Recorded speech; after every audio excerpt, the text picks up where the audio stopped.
Olá, boa tarde, tudo bem com vocês? Hoje é terça-feira, 28 de julho.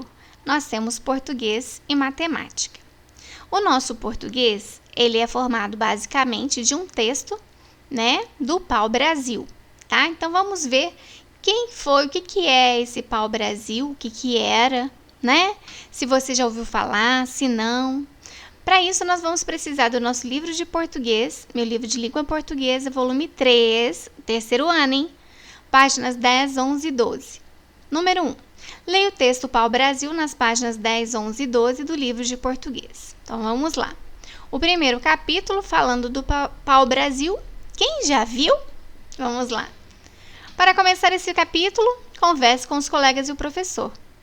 1. Você já ouviu falar em uma árvore chamada Pau-Brasil? 2. O que você sabe sobre ela? 3. Por que essa árvore foi importante para a história do Brasil? Leia a seguir um texto de divulgação científica. Então, as palavras aqui não são muito fáceis, a gente tem que prestar muita atenção. Para conhecer um pouco mais sobre a árvore que batizou o Brasil, ou seja, deu nome ao nosso Brasil. Pau-Brasil é Caia Salsapinea equinata, o nome do pau-brasil, que deu nome à nossa pátria, terra de encantos mil. País único no mundo, que nome de planta tem? A cruz da primeira missa foi desta árvore também. Célia Soares. Então, aqui a gente tem, um poeminha, falando do pau-brasil. Vamos ver, então, o que mais que diz. Árvore do Brasil, cuja madeira fornece uma tinta vermelha, por ser abundante nas matas do litoral, nas praias, próximo às praias, no século XVI. Deu origem ao nome Brasil, com que se passou a designar a terra de Santa Cruz.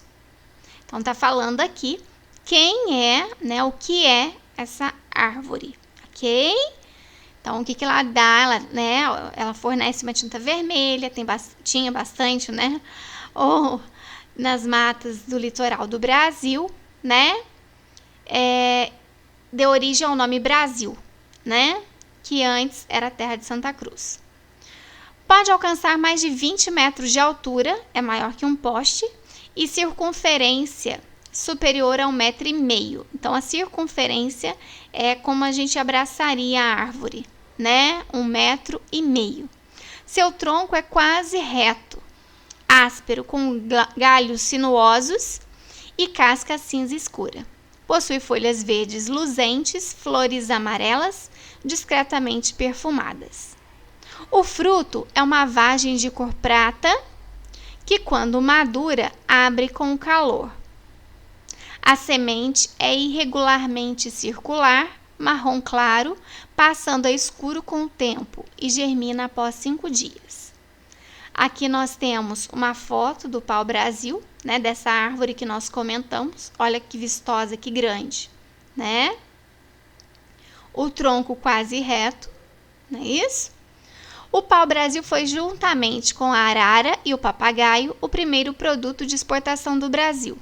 Então, quando os portugueses aqui chegaram, eles começaram, a arara e o papagaio são naturais aqui, da América Latina, aqui do Brasil. E aí, o que aconteceu? Eles começaram a levar as araras do Brasil para Portugal, os papagaios do Brasil para Portugal, e também começaram a cortar essa árvore aqui, tá? E levar para Portugal. Então, eram produtos de exportação, ok? Desde o descobrimento da terra de Veracruz até o aparecimento dos corantes artificiais em 1875, ocupou lugar de destaque na lista dos produtos exportados para a Europa. Ok, vamos lá. Então, antigamente, eles usavam o pau-brasil, da semente do pau-brasil, eles faziam uma tinta vermelha, e essa tinta era usada para tingir os tecidos, tá certo? Então, ele foi muito exportado na Europa, tá certo? Para a Europa. E O tronco da árvore, ele foi muito utilizado na construção de embarcações, na construção de móveis e tudo mais, ok? A primeira ação de Dom Manuel em defesa do pau-brasil foi considerar a sua exportação como monopólio da coroa, contrariando os governos da Inglaterra, Holanda, Espanha e principalmente da França.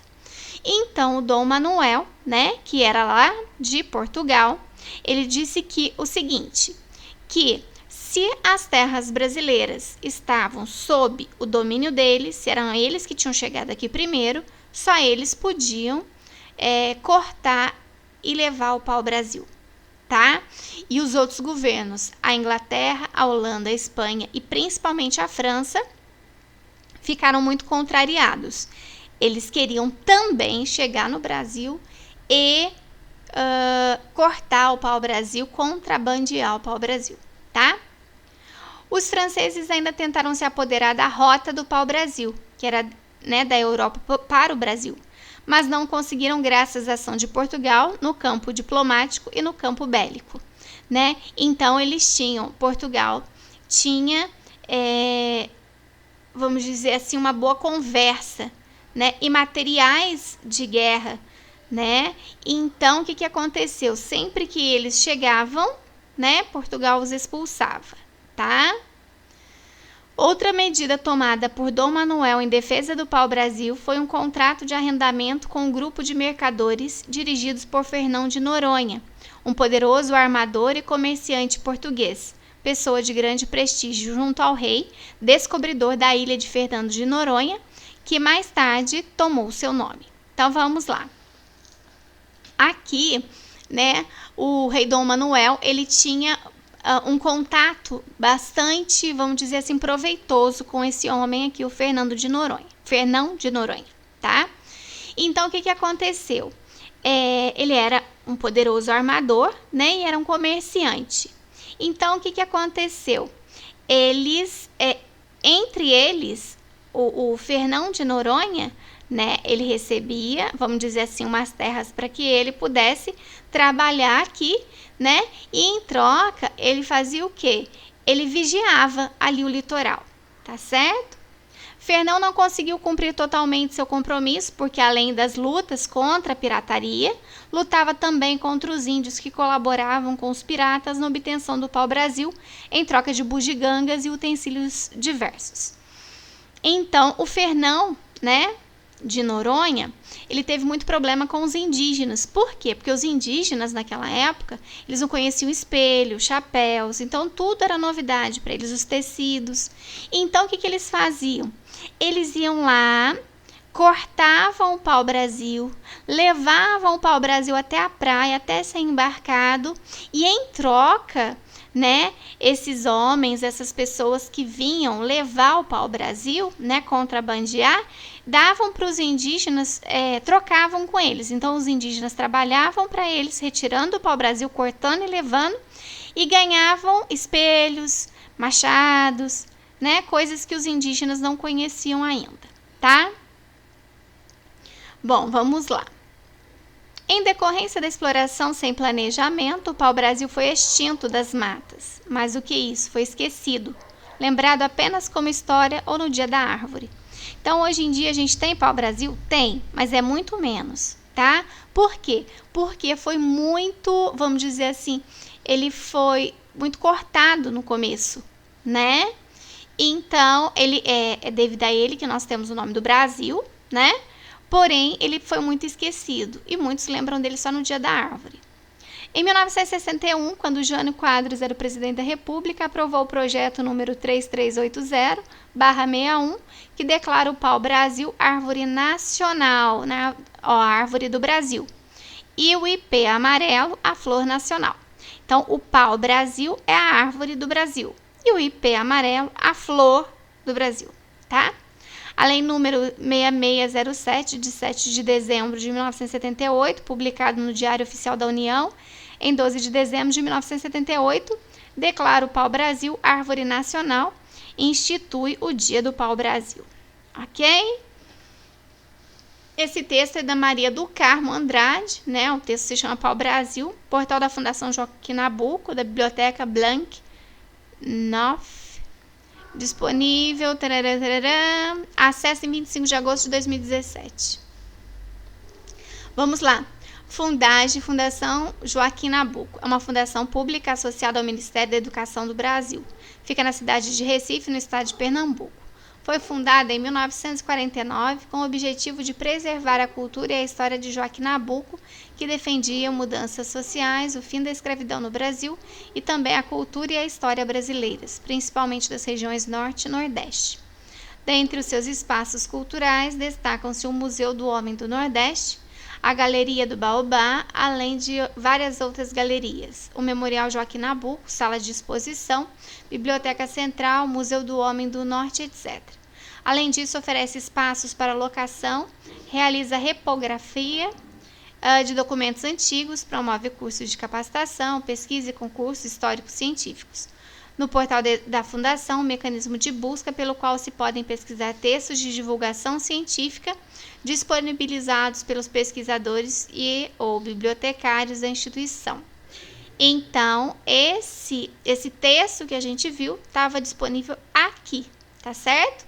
Por isso que eles deram aqui pra gente a fonte da pesquisa, tudo bem? Número 2. Separe as sílabas das palavras abaixo e classifique em monossílaba quando tiver uma sílaba só, dissílaba quando tiver 2 sílabas, trissílaba quando tiver 3 ou polissílaba 4 ou mais. Então, árvore, arvore. Separa as sílabas aqui. Arvore. Classificação, 3 sílabas, trissílaba. Vermelha, vermelha, trissílaba.